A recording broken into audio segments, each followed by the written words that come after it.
저는 누군가를 만날 때 어느 카페에서 만나요? 초대 카페에서 만나요? 약속을 잡습니다. 카페를 정할 때 중요한 것 중 하나는 자리입니다. 공간입니다. 맛있는 커피도 중요하지만 앉을 자리가 없으면 누군가와 편하게 앉아서 대화할 수 없기 때문입니다. 여러분, 지금 앉아 계시는 자리는 편안하신가요? 우리는 몸을 가지고 있고 그래서 자리가 필요합니다. 스위스의 정신과 의사이자 기독교 상담자인 폴 트루니에는 사람은 존재하기 위해 자리를 필요로 한다라고 말합니다. 슬라이드 보여주시겠어요? 그는 인간이 모두 자리를 필요로 한다. 특정한 자리, 공간을 존재하기 위해 필요로 한다라고 주장합니다. 나에게 어떤 자리가 주어지는 것은 곧 내가 받아들여지는 걸 뜻하기도 합니다. 단지 동네 카페에서도 내가 앉을 자리가 없을 때에는 마치 거절당한 듯한 서운함을 느끼기도 합니다. 일단 자리가 주어지면 우리는 그 자리 혹은 그 공간에 애착을 갖게 됩니다. 그 자리가 나의 일부가 됩니다. 트루니에 박사는 안정된 내 자리, 내 공간을 가져본 사람들은 안정된 애착을 갖게 되고 그래서 원래 있던 곳을 떠나 새로운 곳에 가더라도 자신이 있어야 할 자리를 발견해 갈 힘을 얻게 된다라고 설명합니다. 이렇게 존재하기 위해 장소를 필요로 하는 사람을 위해서 하나님은 어느 곳에나 계시지만 우리를 위해 하나님을 만나는 자리, 이 예배당과 같은 초대교회와 같은 하나님을 만나는 집을 허락하십니다. 지금 우리가 있는 이 자리가 하나님 아버지를 깊이 만나는 자리 될 수 있기를 소망합니다.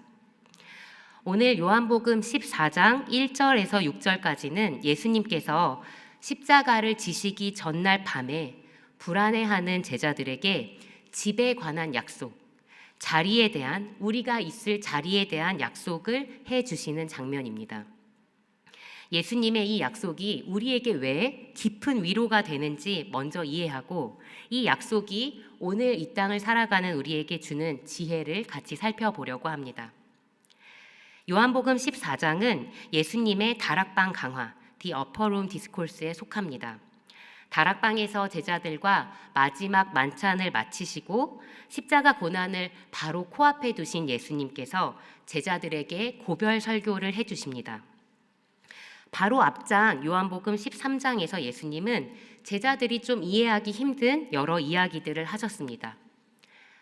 13장 21절을 보면 예수님은 너희 중 하나가 나를 팔리라 라고 하셨고 또 13장 36절을 보면 베드로가 주여 어디로 가시나이까 묻자 내가 가는 곳에 네가 지금은 따라올 수 없으나 후에는 따라오리라 말씀하십니다. 예수님께서 자꾸 간다라는 말씀을 반복해서 하시고 너희가 지금은 내가 가는 곳을 따라올 수 없다라고 하시자 제자들은 불안해집니다. 자신의 원래 삶의 자리를 다 버리고 뒤로 하고 예수님께 모든 걸 걸고 여기까지 왔는데 예수님 곁이 내가 있어야 할 자리인데 자꾸 어딘가 가신다고 하고 또 지금은 올 수 없다고 이해되지 않는 이야기를 계속 하시자 제자들은 근심하기 시작합니다. 불안해하고 근심하는 제자들에게 오늘 함께 읽은 본문 1절에서 예수님께서 말씀하십니다. 본문 1절을 함께 읽겠습니다. 너희는 마음에 근심하지 말라. 하나님을 믿으니 또 나를 믿으라. 근심과 걱정에 대한 예수님의 처방은 나를 믿어라입니다. 불안에 떨지 말고 계속 걱정하지 말고 나를 믿어라 말씀하시면서 제자들이 붙잡을 약속, 집에 대한 약속, 자리에 관한 약속을 해주십니다. 본문 2절과 3절을 함께 읽겠습니다. 내 아버지 집에 거할 곳이 많도다. 그렇지 않으면 너희에게 일렀으리라. 내가 너희를 위하여 거처를 예비하러 가노니 가서 너희를 위하여 거처를 예비하면 내가 다시 와서 너희를 내게로 영접하여 나 있는 곳에 너희도 있게 하리라. 아멘. 예수님께서 거처를 예비하러 가신다는 것은 가서 어떤 새로운 주거 단지를 조성하고 오겠다는 뜻이 아니고 내 아버지의 집이 너희가 거할 수 있는 곳이 되도록 아버지 집으로 가는 길을 열기 위해 가신다는 말씀입니다. 우리가 아버지 집에서 예수님 계신 곳에 함께 거할 수 있도록 그 일을 이루기 위해 십자가를 지러 가신다는 뜻입니다. 본문 4절에서 예수님은 내가 어디로 가는지 그 길을 너희가 아느니라 말씀하십니다. 그러자 5절에서 도마가 솔직하게 말합니다. 주여, 어디로 가시는지 우리가 알지 못하거늘 그 길을 어찌 알겠사옵나이까? 예수님께서 어디로 가시는지 그 목적지도 알지 못하고 가시는 길은 더더욱 모릅니다 라고 도마는 용기 있게 고백합니다. 예수님은 도마에게 또 오늘 이곳에 모여있는 우리에게 본문 6절을 통해서 말씀하십니다. 같이 6절을 읽겠습니다. 예수께서 이르시되 내가 곧 길이요 진리요 생명이니 나로 말미암지 않고는 아버지께로 올 자가 없느니라. 내가 길이다. 너희가 아버지 집으로 갈 수 있는 길, 내 아버지께 받아들여지는 유일한 길이 바로 나다. 나로 말미암지 않고는 아버지께로 올 자가 없느니라. 즉 네가 가야 할 목적지도 네가 가야 할 길도 바로 나다라고 선포하십니다. 우리는 살면서 자리를 찾아서 내가 머물 자리 혹은 내가 살 집을 찾아서 계속 헤매입니다. 저는 23세 직장 생활을 시작했고 24세 결혼을 했습니다. 비교적 이른 나이에 취업도 하고 결혼도 서둘렀던 이유는 얼른 제 자리를 잡고 싶은 마음이 컸던 것 같습니다. 서둘러 시작했다고 해서 자리 찾기가 금방 끝나는 건 전혀 아니었습니다. 삶은 계획대로 되지 않기 때문입니다. 내 자리를 찾아, 내가 살 집을 찾아 헤매고 떠도는 삶은 창세기 3장에서부터 시작됩니다. 창세기 3장에서 동산 중앙에 있는 나무의 열매는 먹지도 말고 만지지도 말라는 하나님의 말씀을 거절하고 뱀의 거짓말을 받아들인 아담과 하와는 그때부터 홈리스가 됩니다. 그들이 있던 그 완전한 자리, 부족함이 전혀 없던 낙원, 안식의 집에서 쫓겨나게 됩니다. 이후로 우리는 평생을 조금 더 나은 자리, 좀 더 살만한 집을 찾아서 헤매고 떠도는 삶을 살게 됩니다. 이런 우리를 위해 예수님께서 아버지 집을 떠나 이 땅에 오셨습니다. 아버지 집에 영원한 나의 자리, 거할 집을 마련해 주기 위해서 예수님께서 우리를 찾아 이 낮은 땅으로 찾아오셨습니다. 우리에게 집은 단지 먹고 자는 공간이 아닙니다. 그 이상의 의미를 갖습니다. 집은 내가 소속된 곳, 내가 받아들여지는 곳, 내가 나일 수 있고 참 만족과 안식을 누리는 곳을 뜻합니다. 여러분은 언제 집에 가고 싶다라고 느끼시나요? 한 개그 프로그램에서 집에 가고 싶다 증후군을 현대인들이 앓는 새로운 병으로 소개한 적이 있습니다. 직장인과 학생들 대부분이 이 병을 앓고 있는데 집을 막 나왔음에도 다시 집에 가고 싶다라고 느끼고 심하게는 집에 있을 때조차 집에 가고 싶다는 생각이 든다고 설명합니다. 이 증후군은 가상으로 지어낸 병이지만 수많은 사람에게 공감과 호응을 얻어냈습니다. 우리는 왜 집을 그리워할까요? 집을 그리워하는 이유는 단지 공간 때문이 아닙니다. 집은 우리에게 항상 돌아가고 싶은 곳이 되는데 그 이유는 그곳에 나를 받아주고 나를 지지해주는 누군가가 있기 때문입니다. 집을 집되게 하는 것은 지지와 사랑입니다. 집을 떠난 우리 모두는 지지와 관련해서 나를 지지해주는 것과 관련해서 위기를 겪습니다. 우리가 살면서 겪게 되는 크고 작은 위기들은 지지와 관련이 되어 있습니다. 대통령 후보만 지지가 필요한 게 아닙니다. 우리 모두가 누군가의 지지 없이는 살아갈 수 없습니다. 지지가 필요할 때 우리는 집을 떠올립니다. 파친코라는 대하소설이 있습니다. 들어보신 적 있으신가요? 파친코를 쓴 이민진 작가는 서울에서 태어나서 7살에 부모를 따라 뉴욕 퀸즈로 이민을 온 한인 1.5세 소설가입니다. 이 소설 파친코는 2017년에 출간된 이후에 33개국에 번역이 되었습니다. 이민진 작가는 파친코라는 소설에 대해 집에 대한 이야기라고 소개합니다. 고향을 떠나서 낯선 곳에서 역사의 거센 파도 속에서도 꿋꿋이 집을 꾸려가는 한인 이민 가족의 이야기를 담고 있기 때문입니다. 이 소설을 읽다 보면 집이 우리에게 주는 의미를 다시 생각하게 됩니다. 그중 한 장면을 나누고 싶어서 제가 사진도 좀 가져왔습니다. 파친코의 이야기는 일제강점기 부산 영도에서 시작합니다. 주인공 선자가 결혼을 하고 남편 이삭과 함께 일본으로 떠나게 됩니다. 지금 화면에 나오는 건 선자의 엄마 양진입니다. 선자의 엄마 양진은 선자가 집을 떠나기 바로 전날 선자를 위해서 쌀을 구하러 갑니다. 당시 일본의 쌀 수탈 때문에 우리나라 사람들은 우리 쌀을 먹을 수가 없었습니다. 돈이 있어도 살 수 없었습니다. 곡물을 팔고 있는 할아버지는 쌀을 사러 왔다는 양진에게 안 된다고 일본 관리들의 감시 때문에 쌀을 팔 수 없다면서 난감해합니다. 그때 양진이 이제 곧 떠날 딸을 위한 거라고 할아버지에게 애절하게 부탁을 합니다. 제가 양진이의 대사를 좀 연습해 왔는데요. 우리 딸내미 좀에 있다가 신랑 따라 일본 갑니다. 지가 짜다시리 뭐를 해줄 형편은 못 되고 우리 땅 쌀 맛이라도 배주고 싶습니다. 그거라도 매기가 보내고 싶어요. 이 애절한 부탁을 거절하지 못하고 할아버지는 양진에게 쌀 3홉을 몰래 내어줍니다. 양진은 어렵게 구한 쌀을 소중하게 단 한 톨도 떨어뜨리지 않고 정성스레 헹구고 가마솥에 안치고 밥그릇에 소복하게 담아서 딸과 사위에게 밥상을 차려줍니다.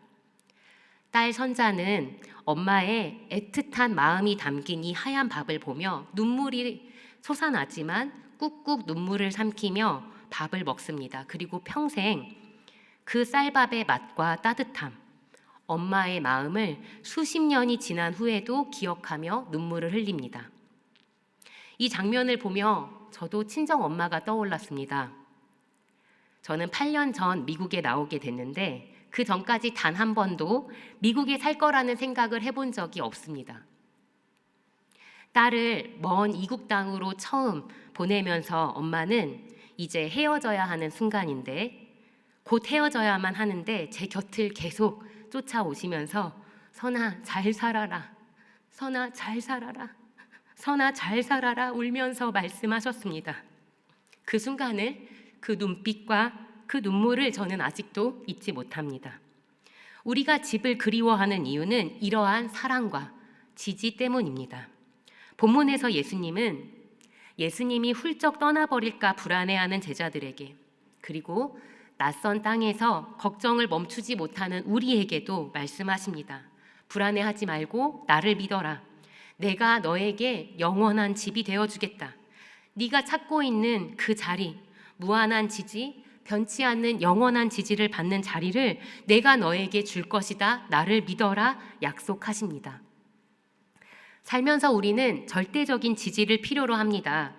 절대적인 지지는 옳든 그르든 무조건 지지해 준다는 뜻이라기보다는 조금 실망스럽더라도, 실수와 잘못을 했더라도, 약함과 미련함이 드러난다 하더라도 여전히 흔들림이 없이 너는 내 딸이다, 변함없이 너는 내 사랑하는 자녀다라고 품어주고 응원해주는 것이, 이것이 절대적인 지지입니다.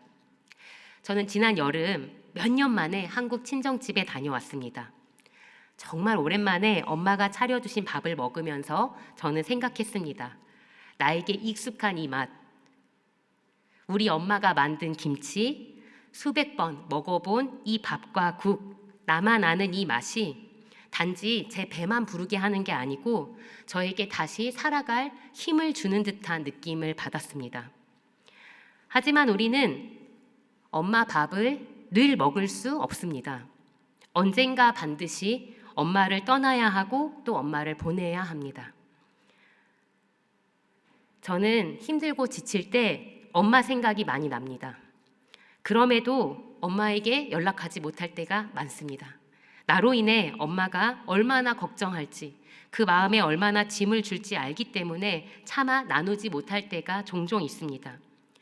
우리가 아무리 사랑하는 사람이라도 사람이 사람에게 주는 지지는 한계를 마주할 수밖에 없습니다. 제가 어릴 때 부모님이 쭉 맞벌이를 하셔서 저는 양가 할머니의 돌봄과 사랑을 많이 받고 자랐습니다.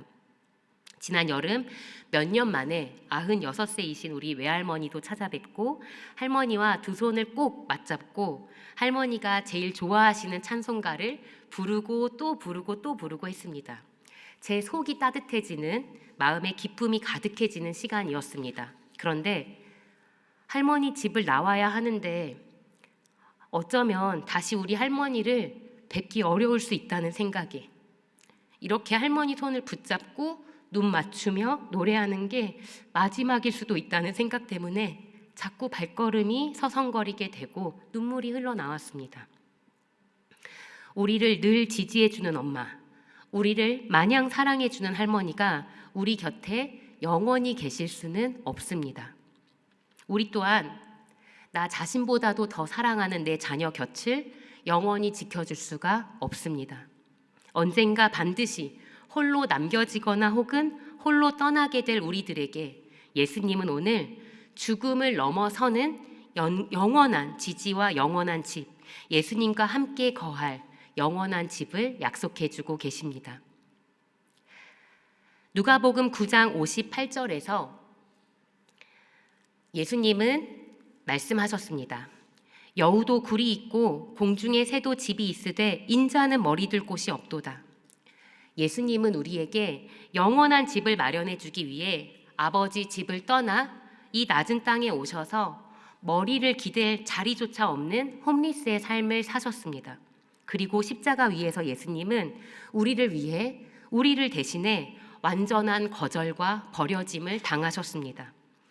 영원 전부터 사랑으로 하나이셨던 아버지께 외면을 당하고 고통 가운데 죽으셨습니다. 그리고 사흘 후 부활하신 예수님께서 이제 우리에게 말씀하십니다.